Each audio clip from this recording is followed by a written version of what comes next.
Good evening, and welcome to Nash Forward, the 2015 premier debate series for the Mayor's Office of Nashville, Tennessee, presented by Belmont University, the Tennessean, and broadcast partner WSMV-TV. I'm Harry Chapman, Director of Special Projects and Major Gifts at Belmont University, and it's my pleasure to welcome you to the McAfee Concert Hall on the Belmont University campus. Tonight, our two runoff candidates for the office of mayor will be presented, and we'll hear from them very shortly. On my right is David Fox. David is a former Metro Nashville School Board chairman who most recently worked with Titan Advisors, a hedge fund based in New York.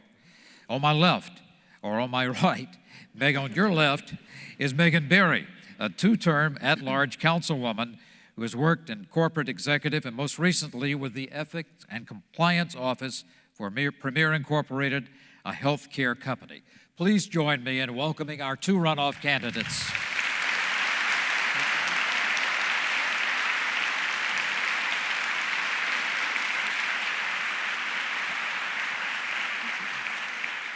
I'll try to get it straight now. I would like to present our two co-moderators for the event this evening. First, from the Tennessean, please welcome David Plius. David?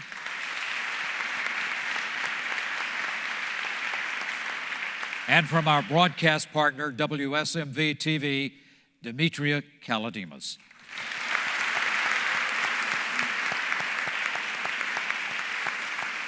David and Demetria, I'll give you the program. Thank you so much, Harry.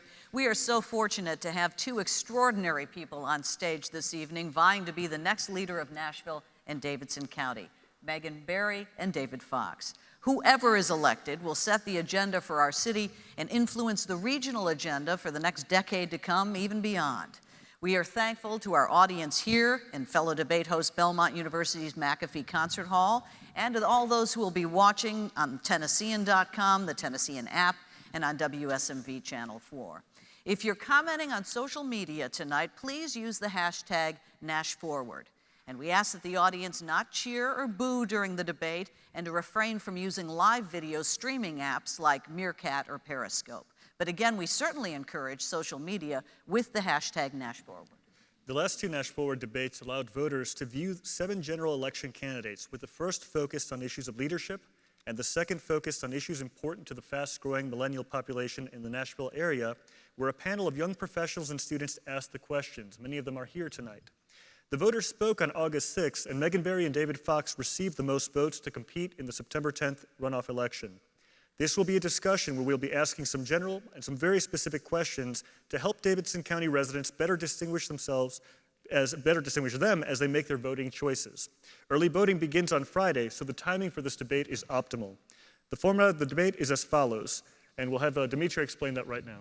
Well, each candidate will make a 1-minute opening statement. We did a coin toss to determine who would go first, and Mr. Fox will begin this evening.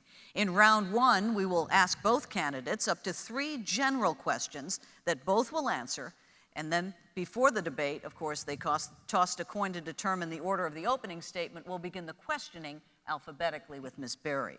They will have 1 minute to respond and then maybe rebut in a statement of no more than 30 seconds. In round 2, we'll be directing questions to specific candidates based on statements they have made during this campaign. They'll each have 1 minute to respond again, and the other candidate may weigh in with a 30-second rejoinder. In round 3, we'll be asking a series of questions based on hot topics important to residents around Nashville and Davidson County. Again, they will have 1 minute to respond and may rebut in a statement of no more than 30 seconds. Round 4 is the lightning round, where we'll ask a series of quick-hit questions that may require no more than a 1-word or perhaps 1-sentence answer, and the candidates will be invited to ask one another questions in round 5. Finally, each candidate will have the opportunity to make a 1-minute closing remark. We ask that the candidates and the audience show civility toward each other, to us, and respect everybody's time, since this is an hour broadcast. We're mindful of every second and every minute. At 6:50 p.m., the Tennessean will be launching a poll asking you whom you think won the debate. Find the poll on your Tennessean app or on Tennessean.com. The poll will remain open until noon tomorrow, Thursday, and then we'll reveal the results. Remember that the election is on September 10th, and early voting runs from August 21st through September 5th.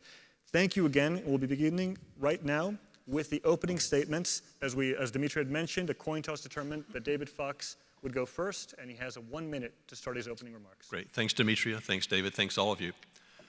I was drawn to mayor because I have a lot of love and regard for our city, but mostly I have a lot of care and regard for the people who live in our city. I come from a religious tradition that puts a lot of emphasis on the value of education and concern for the vulnerable. When I moved here shortly after my mom died, my Aunt Lois took us in and taught us the Hebrew concept of tikkun olam, of repair of the world, to making sure we understand it's our obligation to help those who are in need and to do so in a very muscular sort of way. So we traveled around, worked at South Street Community Center and Grace Eaton Daycare Center to learn what it is to be a responsible citizen. I'm running for mayor in tribute really to my aunt, to be of service to our community and hopefully be a value to all of us here in Nashville. Thank you very much, Mr. Fox. Ms. Berry. Thank you, and thank you for all of you to be here tonight. It's a real pleasure and an honor to be here on this stage. I think tonight, at the end of this, Nashvillians will have a clear choice on how we're going to move forward. I believe that Nashville needs to continue to grow, that we need to continue to invest, and I have a track record of making sure that that happens. I think that David has a different vision for Nashville. His vision is one of austerity, and mine is one of prosperity. I want us to continue to make sure that we are taking that prosperity all the way to the county line. I think tonight we're going to have a really wonderful conversation about our differences. And at the end of this debate, I think the viewers at home and you here today in the audience will have a clear choice. Thank you. Thank you, Ms. Berry. We'll begin the questioning now with Megan Berry. After meeting voters and traveling all over Davidson County, was there anything you found surprising in terms of city services and the people's wants and needs? When I ran 8 years ago, I ran with Mayor Carl Dean, and we came in on a message of public education, economic investment, and public safety. This one is different. The message I hear the most across this county is about affordability.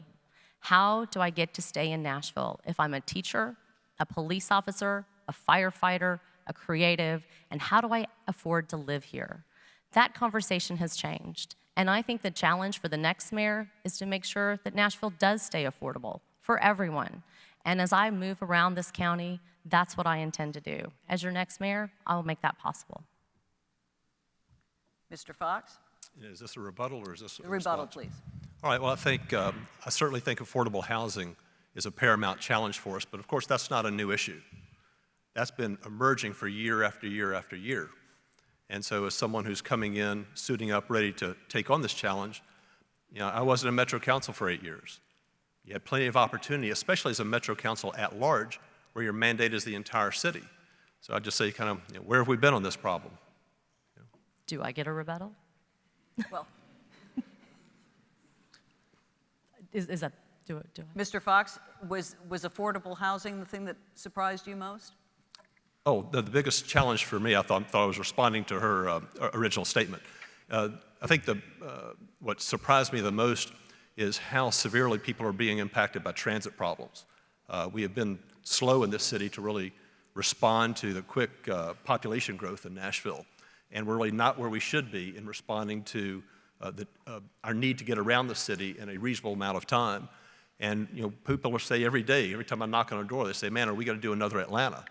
And I think that's what's incumbent upon us. I think we should have started this some years ago, a little bit more successfully and maybe a little bit more inclusively, so we'd be a little bit further along now. But even so, we have a lot of opportunity to do it right.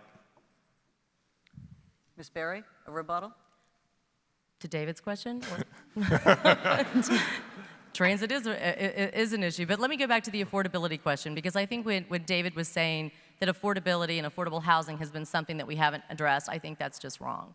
We actually have spent a lot of time on Metro Council and legislatively addressing these issues. We have created the Barnes Fund, we've invested in the Barnes Fund, but there's still a lot more to do. We recently passed some legislation that's going to talk to and create affordable housing with inclusionary zoning. And I think that the way forward is to not always say Thank you very much, Ms. Berry. Moving on to our next question. People are calling this race a choice between liberal and conservative. Has this truly become a partisan race? We'll start with Mr. Fox for 1 minute and a 30-second rebuttal. No, I don't think it's a partisan race in terms of Republican, Democrat. I tend to happen to be an independent. I think it does come down to our beliefs, how we view the world, our perspectives, and I think that's probably true. I tend to be a centrist. I'm careful and probably conservative in how we spend our money, but centrist on social issues. I think Ms. Berry is a kind of a standard bearer for our left and has been for a long time and ran a campaign very genuinely and honestly as a person on the left. And I think that's a good thing. I think Nashville has a choice of two very different visions for our community. And first time around, we have 7 of us. People were very confused. Well, when I talk to people now, people aren't confused. 2 quite different visions, types of experience we're bringing to the table. So that's not a partisan debate, but it's a statement of preference, how we view the world, our ideology, and I think that's a healthy choice for voters to make. Thank you. 30-second rebuttal. I think when our founders founded Metro government 50 years ago, they were very smart, and they said we shouldn't have a partisan government. That's why we work so well together. David has actually made this partisan. I don't think it is, and I don't think it should be. I think that there is a clear choice, and that's about moving Nashville forward. At this moment, we can give you another minute to talk about that issue more, or we can move on to the next question. That's up to you. You can move to the next question. All right. We got that one. Neither one of you attracted large numbers of African American voters. Why not? And how will you address this disparity in the runoff? Would you like me to take that Mr. one? Fox. Okay, thank you, Demetra. I think it's a very important question. It's certainly true. We're spending quite a bit of time, as much outreach as possible, reaching out. We had several candidates who were very aggressive and did a very good job of capturing the loyalty of many African American voters. And it's incumbent upon us to explain ourselves. When I was out at Hadley Park about 2 weeks ago, I had a lot of people express skepticism. Say every couple of years, politicians troll through here, making promises. And I said, and they weren't trusting. And I said, well, I get it. If I were you, I wouldn't be trusting either. I said, it's my hope. I'm here to build relationships, to introduce myself, to learn what can we do to be helpful. And then my intention is, in a few years year or so of serving as mayor, I will have earned your trust, not by what I'm saying, but by what I'm doing. Ms. Berry? I think over the last year, voters had different choices, and they were able to make those choices. Now you have 2 choices. And I was actually at Hadley Park with David as well a few weeks ago, and it wasn't my first time. I'd actually been there before. And I've been there because I've been in that community, and I've been in lots of communities across Davidson County.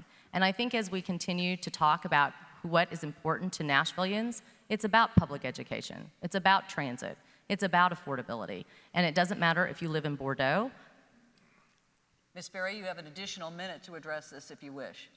Or Madison. These are issues that are important to everyone. And as we are going around the community and engaging voters, I absolutely hope that I can reach out and be part of the conversation in the African American community, and that those voters will also see me as a clear choice. Rebuttal, Mr. Fox? Sure, just briefly. I'm sort of a newbie here. I'm introducing myself to all corners of this county. I've learned a lot. Ms. Berry has been in the Metro Council for 8 years. She's not an unknown person. And I think interesting to look at how people voted, and most people who knew both candidates and knew one candidate kind of went another direction. So I think kind of the votes sort of spoke for themselves, and I'm eager to do all I can to learn the areas of real need in our community, and I'm eager to do all my work to make it better. Thank you very much, Mr. Fox. In this second round, we'll be asking specific candidates questions, and then the other candidate will be able to rebut with 30 seconds. So this first question is for Ms. Berry. You would become the first woman mayor in city history. Will you make any sort of pledge to bring more women and minorities into leadership positions as recommended by Metro Human Relations Board this week? That's an easy answer, of course, yes. I hope to fill that first seat so that can take care of a portion of that question.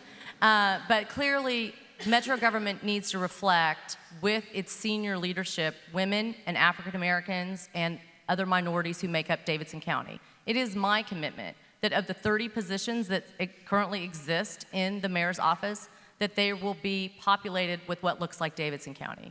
I would be honored to be the first woman elected, but that's not why you should vote for me. You should vote for me because I'm the most qualified candidate. You should vote for me because of what I bring to the table. I bring a deep understanding of government, and I bring a deep understanding of business. And those are the two characteristics that the next mayor needs in order to lead this city forward. Thank you, Ms. Berry. Rebuttal? Well, I believe we've not done what we need to do in the public sector. When we're spending public dollars, everybody should have a fair shot, both at entry-level jobs and promotion through the ranks. And the recent study 6 months ago demonstrated we've not gotten there. I pledged to make my senior leadership team reflective of the community. I'm meeting frequently with various groups who want to make sure of that, and it'll be my pledge that both, not just gender, but race and Latinos, we're very underpopulated, both African Americans and Latinos, in senior positions. I want to do something about that. Mr. Fox. The next question is for Mr. Fox. In 2008, you spoke about the mayor possibly taking control of the school board and the school system. Do you still think that's a good idea? And what role should the mayor have in directing public schools? That's correct. In 2008, I was a member of the school board, and I essentially asked them to put us out of business, take the power away from our organization. And I did it because I felt I had credibility at that time to say, give up the power, because the historic performance of the school board has not been very good. It's not been really worthy of the children who we're trying to serve. And so for a variety of reasons, I made my explanation for why I think children would be better served if we went to a mayorally appointed system. That didn't happen. There were conversations. It didn't transpire. At this point, as mayor, or as candidate for mayor, I'm really not in position to advocate for it. I don't really have the credibility to do it. But frankly, I think I think Carl Dean has set a tremendous example for what an engaged, thoughtful mayor can do to improve the quality of education. That's the model that I'll follow to make sure the school board work collaboratively with the school board when I can, as a critical friend when we must, to make sure we have the appetite for change. Ms. Berry? I think if I also remember in 2008 when you were part of the school board that you also came on and were also an advocate for vouchers. You were also an advocate for not only dissolving the school board, but you were also an advocate to completely get rid of representation by parents and taxpayers. And I think when you left that position, you left the board in chaos. And if I'm not mistaken, we were left with a federal lawsuit.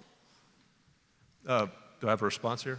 Yes. It was anything but chaos. It was the first time in years the school board actually functioned as a professional organization. I think it was Mr. Plazas that said, Fox has a solid business acumen, guided the MNPS during its biggest crisis, a time when the state threatened to take control of the school system because of its performance. The public schools are better off today. And that's the words of Mr. Plazas right here. All right, we're going to move on to the next question.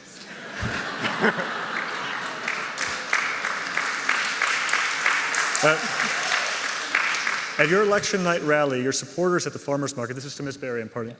At your election night rally, your supporters at the farmers market outlined the difference between you and those candidates who had money and strong support from financial interest. You referred to yourself as the strong progressive voice. There's a danger that such rhetoric might amount to an us versus them battle.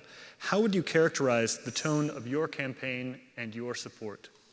My campaign over the last year has been one about grassroots. It's been going out and earning every vote. When we talk about the challenges that Nashville face, I'm also optimistic. We have a lot to do, but we have a lot to build upon of what we've already done over the last 8 years. So when we talk about the issues and we talk about being progressive, you can be progressive and you can also be pro-business. And I think those are the two tenets that I have brought to the council, and that's what I'm going to continue to do as mayor. I think that those are positive messages. I think that when I wake up in the morning, I do care about people, and I want to make sure that we are focused on fairness and justice and opportunity for everyone. Rebuttal, Mr. Fox?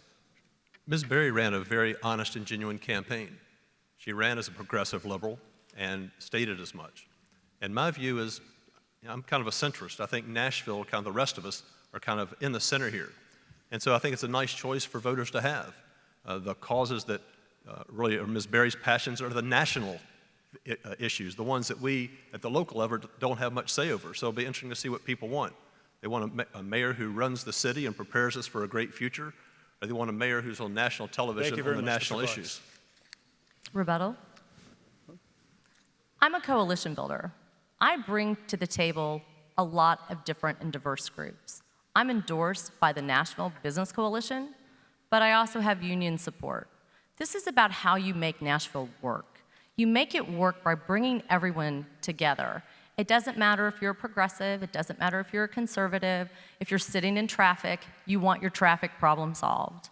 I don't want this to become divisive because I think that that's what happens when you make it partisan. This is not a partisan race. Thank you very much. Thank you. Mr. Fox, the Political Action Committee contributions made by your brother became an issue in the first round, and you said you were disappointed in them and denied any pre-existing knowledge of them. Should other super PAC donations come into play in this runoff for you or against your opponent, will you speak out against them? Sure, and what I spoke out specifically against was the nature of some of the messaging, which I did not like. Everything that we've done has been above board. My brother and I have a long history, and we're very close. I guess we were bonded when we were 4, and my mom died, and he was the one at age 6 who had the presence of mind to call the operator and bring us help. We've been very, very tight ever since. He's been kind of a big brother, and I can't say I always support all his methods, but his intentions are very good. If, the way it works is you can support specifically a candidate's campaign, or you can do something completely independently. I don't control that. I can control what I do, and if people want to engage legally and properly, then that's fine with me. So long as the contributions don't lead to negative messaging? Well, I took exception to some of the specific messaging that I thought was unduly harsh. I didn't like that, and that's when I spoke out very publicly and disavowed it. I didn't want to have any part of it, and I was embarrassed that somebody was doing it, presumably to help my campaign, so I was pretty quick to disavow it. Ms. Berry, rebuttal? As an ethics and compliance professional, I've spent my ethics and compliance professional life thinking about issues like this and potential conflicts of interest and what the perception is, even if the reality is different. And I think that we can all agree that the law is oftentimes the floor. That's where your baseline is. Sometimes, though, in politics and in business, you go beyond the law. You go above it, because that's what being ethical is. Move on to the next question for Ms. Berry. You opposed the 287G program that allowed for detaining undocumented people without proper identification, even for relatively minor infractions. You also favor scaling back the Secure Communities Initiative. What would you do to address the issue of undocumented immigrants in Nashville? So, when we had those pieces of legislation before Metro Council, I did speak out against that. I really felt like the burden shouldn't be on undocumented to, if they got in their car to drive their child to school, to have a fearfulness that they would be stopped and pulled over and arrested for a driver's license violation. I believe, and those programs, by the way, that the federal government has put aside, I think when we talk about what we want for Nashville, I think that there are lots of people here in Davidson County who are contributing to our economy on a daily basis. And I want to see our growth continue. And I want to see us be a warm and welcoming place. I also don't want to see a burden that some of the Republicans have said to put a burden on homeowners of renters and also on businesses for making them have to be INS officers. I don't think that's a responsible way to deal with immigration issues, and I wouldn't want to see that happen. Thank you. Rebuttal, Mr. Fox? Sure, the federal government is responsible for these issues for our borders. When I was chairman of the school board and just a member of the school board, we were faced with the issue, what do we do with so many undocumented children? And my view is we play the hand we're dealt, and we do the right by children who are here. And the people who are here, we should make them feel welcome. We want them to be as successful as possible, and I've done all I can in that regard to help everyone who comes here be successful with support. I think that's our local obligation. It's getting back. Thank you very much, Mr. Fox. Thank you. Mr. Fox, you said on election night that you wanted to raise $1 million in the weeks after initial voting. Have you raised that amount? And are these contributions all from sources that are open to the public? My fundraising chief is here somewhere. She could probably give us a better number. We've made a lot of progress. The first, I gave out my cell phone number early in the campaign, and it was an awesome idea. It was an awesome idea until the runoff, in which case it's been like 5 fire hoses going in our direction of people coming in, donating money and calling. So I don't know what our total is, but it's been a nice sum. We're moving along in that direction. And as far as I know, all of our, we make financial disclosures, of course, like you need to make. And so, I think we're doing very well. And I've been, gratified that folks from the Freeman camp and the Kane camp and the Rubbervik camp and the Bone camp have been so enthusiastic in providing financial support to our campaign. Ms. Berry? When we ran in the first election, we went out and raised $1 million. We didn't write ourselves a $1 million check. And so we've been out there talking to folks again to make sure that we can get that money to come in. If you look at the last voting disclosure, it cost us a certain amount for every vote that we got. It cost David double that. So I'm glad that the fire hose is turned on, because we're going to use our resources incredibly wisely to make sure that every dollar we're getting in is going out there. Thank you very much, Ms. Berry. At this moment, we're going to move on to our next round, which is the topical questions. And we'll be asking different candidates and again offering that rebuttal. So this first question has to do with the schools director, the Metro Nashville Public Schools. The search process and its conclusion were disappointing to many Nashvillians, with the school board unable to hire a director. What should the school board do better at this time? Ms. Berry. I think one of the first things I'm going to do on day one, when I'm hopefully sitting in that mayor's seat, is to engage the school board in the next most important hire we're going to make, and that is the superintendent search. We need to fire that search back again. We need to go out and we need to, now that there is somebody sitting in the mayor's chair, I think that that is going to be an easier process. I can't imagine someone saying, I'm going to move to Nashville and be the superintendent when I have no idea who the mayor is and what her vision is. Now that that will be clear, I think it will be easier to recruit and bring people in. I want us to do a national search. I want us to go after the best talent. And I want us to get someone in here who has a track record of working in urban schools and taking underperforming schools to success. I think that's what we need to do, and that's what I'm going to do on day one. Thank you. Mr. Fox, rebuttal? Sure, the results from the national search were very disappointing. Many of us have recruited people to Nashville. It's a very easy place to recruit talented people to come. So why didn't people come? Why were talented people not showing up? Because our school board was so fractious and divided. And the main source of that fractiousness was Will Pinkston, a member of the school board who's a very aggressive member of Ms. Berry's support team. And so if we want to get this right, to be candid, we have to have a board where people want to work for them. If you're a high-performing person, that's the issue. Fox. Rebuttal? Rebuttal? Let's be clear. Will Pinkston speaks for Will Pinkston. And Will Pinkston is not my senior education advisor. And when we talk about a fractious school board, they actually did come together and vote on a candidate, and it was almost unanimous. I see the opportunity, now that there will be somebody sitting in that mayor's seat, for that next superintendent to understand what the vision for education is, and they'll be much more likely to come because they'll want to be here. Thank you. Let's move on to public safety. Mr. Fox, the council voted against building a new police headquarters on Jefferson Street. Would you try to renew that effort again with a new community engagement process, or is there a better place for a new headquarters? You know, there was a very unfortunate discussion, or maybe lack of discussion. When we do things as mayor, do things as head of any public agency, it's critical, and I learned this as school board chairman from making mistakes early on. You have to be very transparent and very inclusive. You don't try to take an idea and inflict it on anybody or try to get a 21-count vote at Metro Council. So that was really the issue. I don't think anyone questions if the downtown police station or jail is in satisfactory condition. By all accounts, they're not. So let's restart the conversation. I think a administrative police headquarters could be an asset to many communities, but it doesn't need to be inflicted on any community. So let's have that conversation. Likewise with the jail. How fair was it for people of Antioch to wake up and learn, including their elected representatives, that the jail was coming in their own neighborhood and they didn't know about it? So we can do this correctly.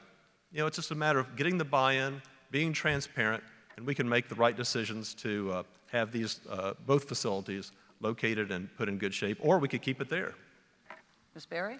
I think community engagement is key, and I think that if we're going to invest, wherever we're going to invest in this county, the community needs to have a voice, and they need to be involved. In my administration, I've talked about the fact that I'm going to revitalize the Office of Neighborhoods, that neighbors need to have clear direction and understanding of how they want to grow and change. That includes Antioch and the discussion about the jail, and it also includes Jefferson Street and the discussion about a police headquarters. I think that there's tremendous opportunity all over our county. Thank you, Ms. Berry. The next question is for you, and this is a hyper-neighborhood issue about Airbnb. Airbnb has resulted in some neighbors complaining that they never know who's going to drive up and stay next. Is there adequate regulation, and do you see a downside to this sort of e-commerce and sharing economy? So I think the shared economy is a fact, and it's something that we have here in Nashville. And I'm smiling because I see Councilmember Berkeley Allen sitting here in the audience and who worked very diligently on this Airbnb to make it as tight as possible, because we all share those concerns with neighbors. Neighbors do want to make sure that if people are coming in and out of their neighborhood, that they're safe and secure. And so we've actually spent a lot of energy and time on making sure that that legislation is working. But there's always an opportunity to tweak anything. Whenever something rolls out, if it's not working, there's an opportunity to change it. And I think that's been one of the hallmarks of this council, is to say, well, what do we need to do to make this better? And as mayor, if there are concerns, I will help make it better. Thank you, Mr. Fox. I think Nashville has done a very good job in embracing the shared economy. Our regulations for Uber were very sensible, but didn't restrain the development of the business. With Airbnb, it's a touchier issue. It goes into neighborhoods. I'm glad that we've adopted it and approved it. And I think probably what we're going to have to do is do a little bit more ongoing regulation of it, because it does have the potential of disrupting neighborhoods. But we can get there. I don't see it as an intractable problem. I think it's a good step forward. But let's monitor it so we don't see the quality of life in neighborhoods diminish. Thank you very much. Mr. Fox, is there room for another pro sport in Nashville, like baseball? Can you envision it? I hear a lot of people talk about that. I'm a huge baseball fan. I don't know if that's in the cards or not. I lived in Chicago and wasn't great for my work habits, but there was a starting pitch at Wrigley Field at 1:30 every day. So I don't know if we'll be doing that again. But I'm very excited about the new Sound Stadium. We've got 2 Little Leaguers, and so we'll wear that out. You know, there's a lot of people who talk about soccer, and that's one thing we ought to just see what the appetite's for. Now, if we do something in soccer, let's see if we can do something that's privately funded. We've done a lot of municipally funded projects, and I think they're smart and they're going to work out well, but we have a lot of debt on the books to show for it. We have other parts in the country who've successfully had private development of sports facilities. And so I would encourage us to study that. And we have 2 parts of town. People very recently, in the last few weeks, have said, you know, could we be a part of attracting soccer? Now, we have some soccer, but the possibility of moving up in the leagues would be something we ought to have a conversation about. I love sports, and I think that the opportunity here is to say what works best for Nashville without burdening taxpayers. So before we would have that conversation about an additional sports team, I would certainly want to know what the price tag was. If it's a new baseball team, if it's a sports team that includes a soccer team, I want to know what is it going to cost, and then that will frame how I move forward. Thank you. Our next question will start with Ms. Berry. At the New Americans Forum at Glencliff High School earlier this summer, you both said that you would support migrant IDs for undocumented immigrants. Does this continue to be your position? Why, and how much would that cost?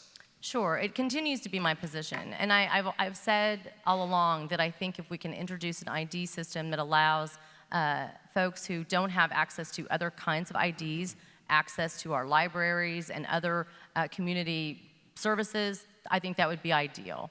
I think that we have to have an eye toward what it might cost, but I also want to make sure that we're working with the state. The state has said all along that they want more input on how we're going to conduct that program, so I would want to make sure that we're working with the state so that the state doesn't come in and overturn it. I think it's important for Nashvillians, regardless of their status, to have access to libraries, to be able to ride the bus, and to use that ID in ways that you and I can use our driver's license. Thank you, Mr. Fox. Sure, I think that the Nashville way of life is to be welcoming and embracing of people who come to our city. And for many people are held back from enjoying many things throughout our community here because they don't have a photo ID. And so I'm in favor of it, but it shouldn't cost anything. It's a matter of, we can make them available, but people who want them can purchase them from the local government. I don't think it needs to be a subsidized thing. It certainly shouldn't be mandatory. We shouldn't just issue them out to everybody.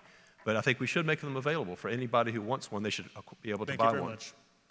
Mr. Fox, a supermajority of voters passed Amendment 3 that would require 40% of work hours in craft construction jobs be accomplished by Davidson County residents and 10% be done by low-income workers. How would you want Metro Council to craft the enabling legislation to enforce that? Very carefully. How many people here really knew that it doesn't apply to out-of-state workers? See, I don't think people really understood that. So right now, we've passed legislation without really, I think, full examination. that favors out-of-state contractors who employ out-of-state workers. And so the result is going to be, it's really sad, the result is going to be more of the business we do with our taxpayer money is going to go to out-of-state employers, and they're going to employ fewer local people.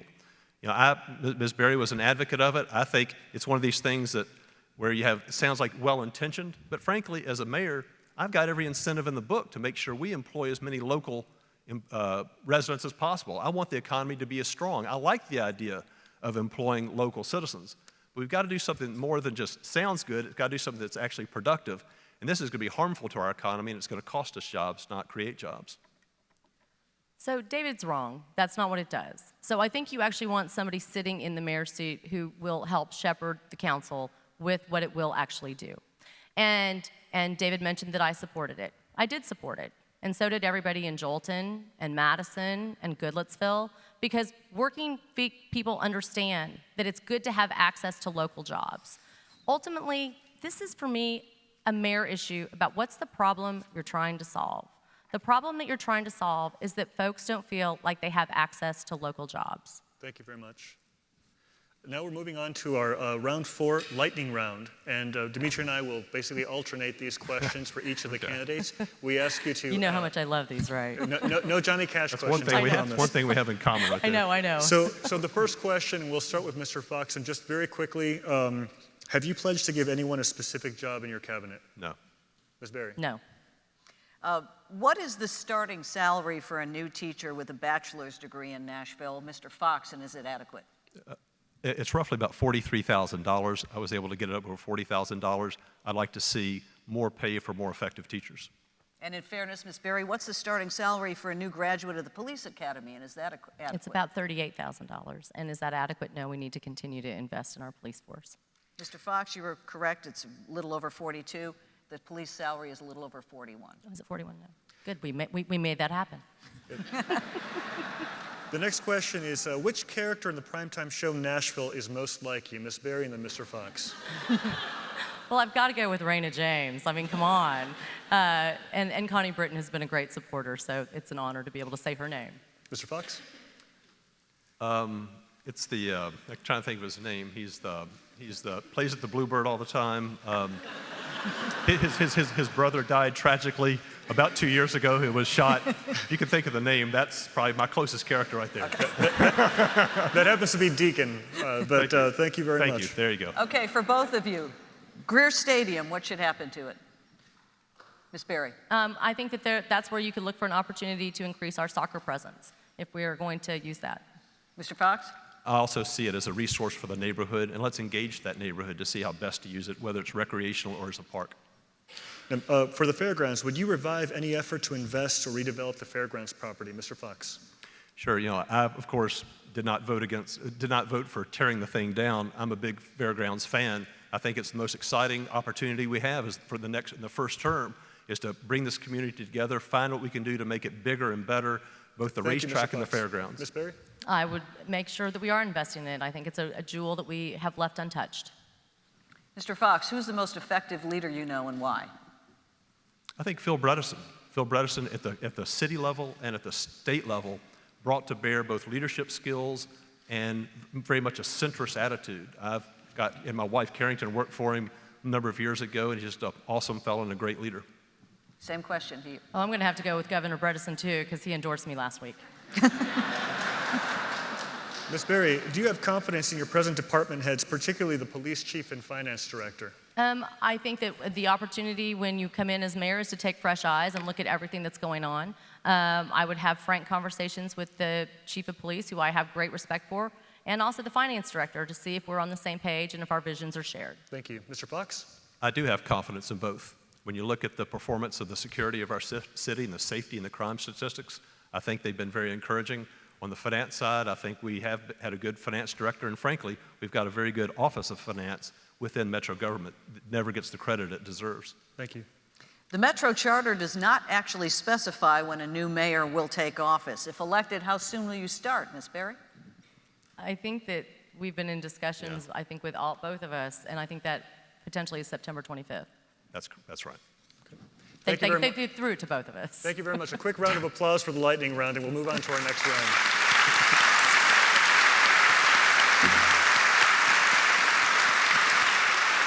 In this final round before the closing statement, the candidates will have the opportunity to ask a question of each other.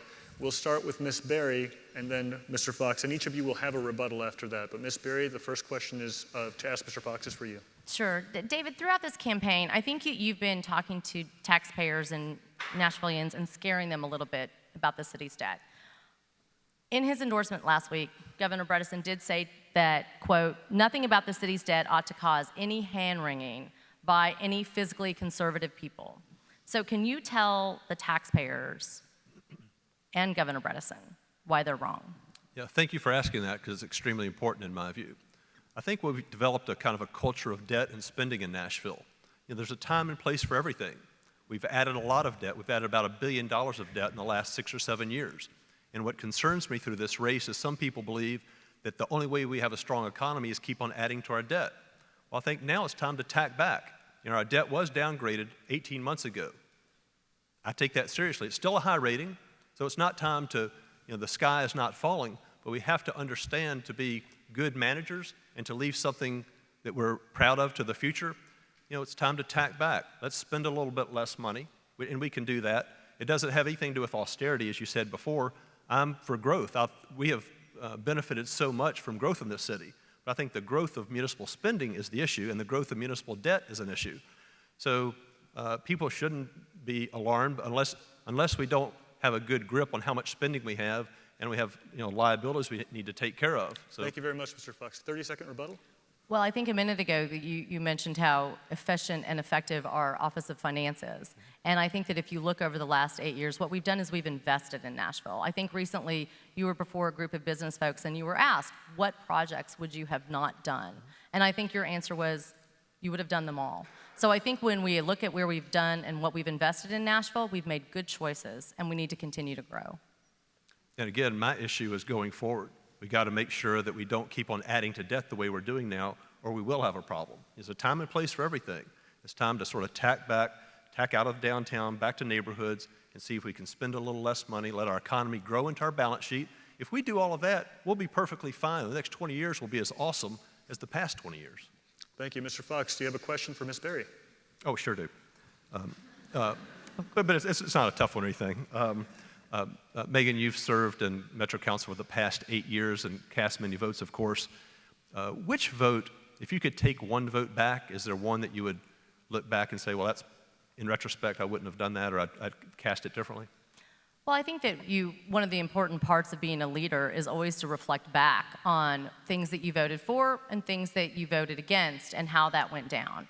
And when I look back on my time on Metro Council, I see a lot of really great votes that we were able to take to move Nashville forward. And when I think about the votes that didn't go so well, actually, I'm proud to say that there are very few of those. I would have liked to have seen the ability to vote to put more money for police officers, more money for teachers, more money for firefighters. Those were the hard votes that we had to make when we were in the recession. And I wish that we could have been in a position at that time, but we were being very fiscally conservative. So what we did is, unfortunately, we were not able to give everybody the raises that they deserved, but now it sounds like we've caught up, so that's good. Thank you. Any rebuttal? No, it sounds like a pretty good answer to me. Let's do another round of questions to each other. Ms. Berry? Oh, I get to go first again? Oh, I'm sorry, yes. Unless I... Yeah, I think we had one that we were prepared for, but we could shoot from the hip here, I guess. We can always go back to lightning round. We'll ask another topical question, Sure. if that's all right. Sure. It's agreed that tourism is a huge part of our economic engine. What about families with children who don't ride pedal taverns or honky-tonk? How would you grow the options for family tourism near the center of the city? For me? Well, I think that that's one of a real opportunity for us, because as we've looked at the investment that we've made in the Music City Center, the way that we capitalize on that continued investment is to get people to stay one more day. And we do that with what I like to think of as the civic furniture. You invest and make sure that folks go to the Frist, that they go to the zoo. We were just able to invest $10 million in the zoo. So now families who come here can take that chance, that opportunity, and go and visit there. We also have, I don't want to leave anybody out, we also have the Hermitage. We also have Cheekwood. So our real opportunity there is to get our tourists to come and to spend their dollars and stay that one more day. And that's how we continue to grow. Mr. Fox? About a month ago, Carrington, the boys and I went out to Music Valley Drive and just wore out the go-karts out there. Pretended like we were in from out of town, had a terrific afternoon. And so there are places for families, and I agree, I think you're right. I think downtown is becoming a little more challenging for families. And frankly, downtown and the core is challenging for families not just who are visiting, but for who are living down there. It isn't much down there to attract young people with families who sort of have a... Thank you very much, Mr. Fox. Next topical question, and we'll start with Mr. Fox, is the Nashville Area Chamber of Commerce has created the Moving Forward initiative to develop a mass transit solution for Nashville over the next few years in conjunction with Nashville MTA and the Middle Tennessee RTA. Do you support a vision for expanded and broad solutions in Nashville on transit? How would it look, and how would you pay for it? Yeah, thanks, David. I think it's an extremely important question.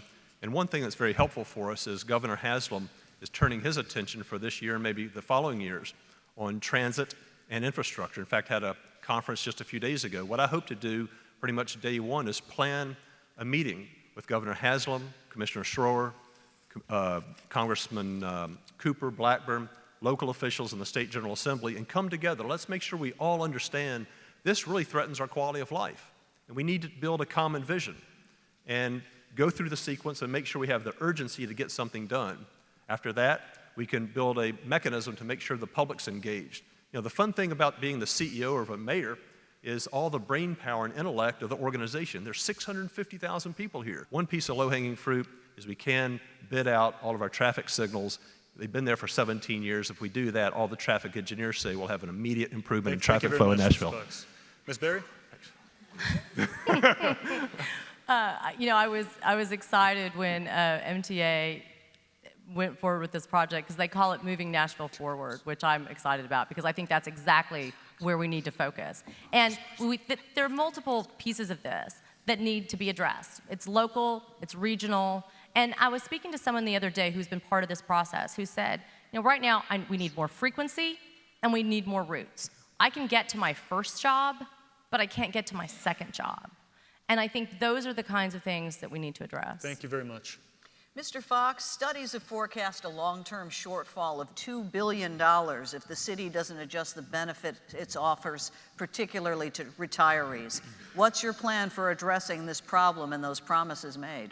And that factors into the earlier question about the financial position of the city.